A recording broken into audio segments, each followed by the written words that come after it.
Hey everyone, it's Playbot1914, and today I'll show you how to add meshes into the Strongest Battlegrounds. Now before we get started, make sure that you have access to both Roblox Studio and Blender, which is a 3D modeling software that I will link in the description. So let's go ahead and get started. Now for this example, I will be using my Roblox avatar. And you can literally use any avatar or pre-existing mesh part that you can find on Roblox, which I will show later in the video. Now first, what you want to do is to go ahead and open up a new baseplate in Roblox Studio. Once the baseplate has loaded, we are going to go ahead and go to our toolbox on the left hand side of our screen. If the toolbox window is not there, simply press the Home tab at the top and go to the far right underneath it and click the toolbox icon. In the white drop-down menu, click the plugins option, and we are going to search Player Insert Avatar by Shaky Chin. And once you find it, go ahead and install it. Once you have installed it, head over to the top of your screen and select the Plugins tab, and go to the left where there should be an icon that says Character. Go ahead and click on the icon and a window will appear that says Player Avatar Inserter. Go ahead and click on the username bar and type in the username of the player that you would like to spawn in. I'm going to go ahead and type in my username. Now once you got that, make sure that you click Spawn at Camera Position and that the selection for it is off. So that way your avatar will spawn in at the origin point of the base plate. Click on Insert and you should see your avatar spawn in. Now once that's done, we want to go ahead and pose our avatar. And one trick that I absolutely love to use is to head over to the Roblox website and go to the marketplace and go to the All drop down menu to the far left, and under animations we want to click on emotes. Now, you want to pick out an emote that has the best pose for your avatar. For me, I think I'm going to go with this godly aura pose. And once I found a pose that I like, I'm going to head to the search bar and copy the ID for that animation. Now we're going to make use of the animations window. First, when we head over to the avatar tab and click on the animations icon, which looks like a bunch of diamonds, a window appears at the bottom. Clicking on the three dots icon with our avatar selected, then going to Import, and from Roblox, we'll open the Asset Configuration tab. Now remember this window because we will go right back to it, but first we need to install another plugin. Again, head to the Toolbox window and type in Emote to Animation by Frostflea and go ahead and install that plugin. Now open it up and paste in that emote ID from earlier into the new window. Click Convert and copy the animation ID that appears. Now head back to the Asset Configuration window and at the bottom paste in the ID you just copied and click Import. Your avatar should now be hitting that pose that you just got from the marketplace and into Studio. Now we want to select the specific frame from the animation editor at the bottom by sliding that thin blue slider to the exact frame that we want our avatar to be in. Once we have that, go to the Home tab at the top, and to the right we want to anchor our avatar model so that way we don't lose that pose. Finally, right click our model and head to the very bottom to Save/Export and export your model to a destination in your folders.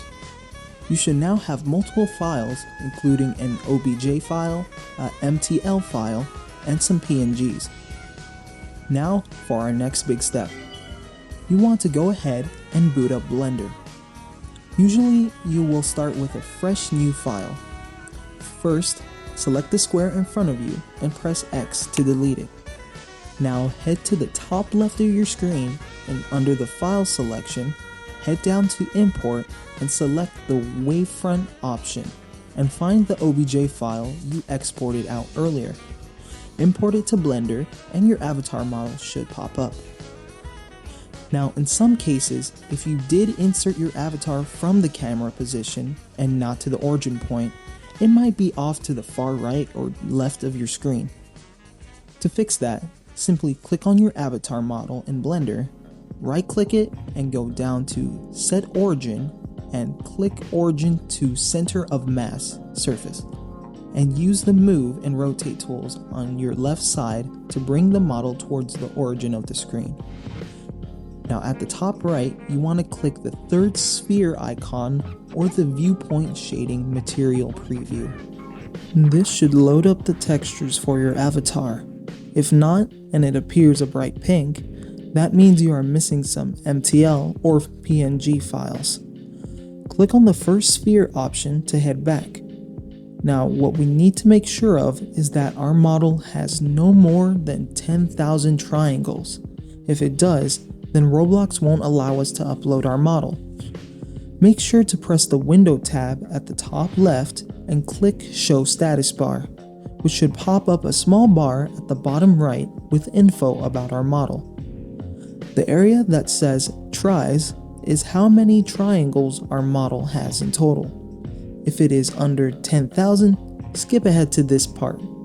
But if not, then we need to click on the small blue wrench icon on the right side of our screen and click Add Modifier, then Generate, and the Decimate option. There will now be a blue slider that says Ration. Go ahead and slide it to the left very slowly and watch the triangle count. We just barely want it under 10,000. And you might notice that our model will start to change and start looking kind of funky if you slide it too much, so adjust it as it needed. Once you have that done, head over to the File tab and click Export, and select to export as an FBX file, and select the destination and name for it. And that's it for the Blender part. You can either exit without saving, or save the entire project. It's up to you, as we won't need it from here on out.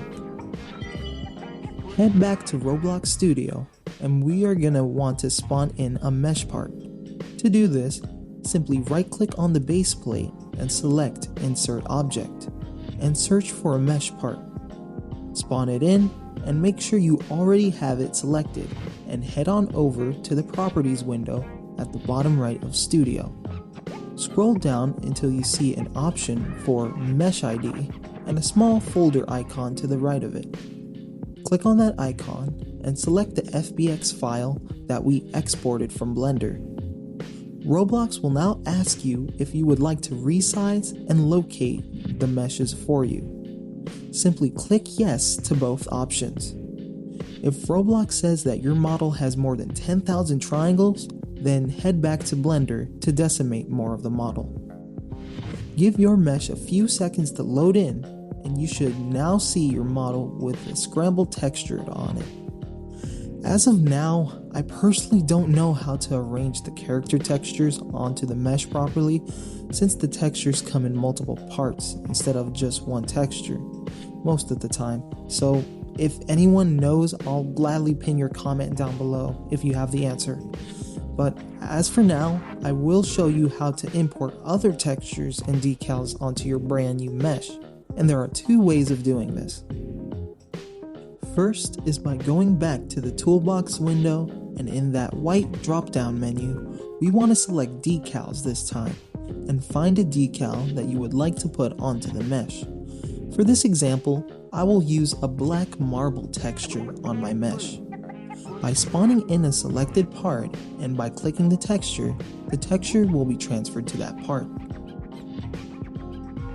Make sure you have the actual decal selected in the Explorer window and head to the Properties window and look for Color Map Content and copy its ID. Head back over to your mesh and in its Property window, go to the Texture ID and replace the existing one with the brand new ID you just copied. Hit enter and your model should now switch over to the new texture. And just to remind you that this works with almost any texture you find or upload to Roblox. Just make sure you find a simple and not complicated texture for your mesh.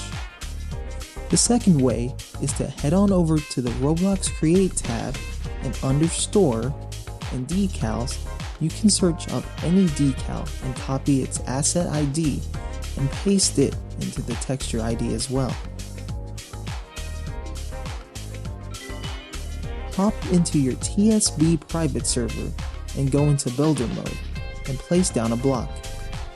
Head over to the properties window back in Studio, go to your mesh and copy its mesh ID and place it into the mesh ID section of the block. Head back once again to copy its texture ID and paste that into the texture ID section as well. And there you have it. You now have a scalable and textured mesh part that you just made in TSB. So if you found anything helpful in this video, why not comment below and tell me how I did?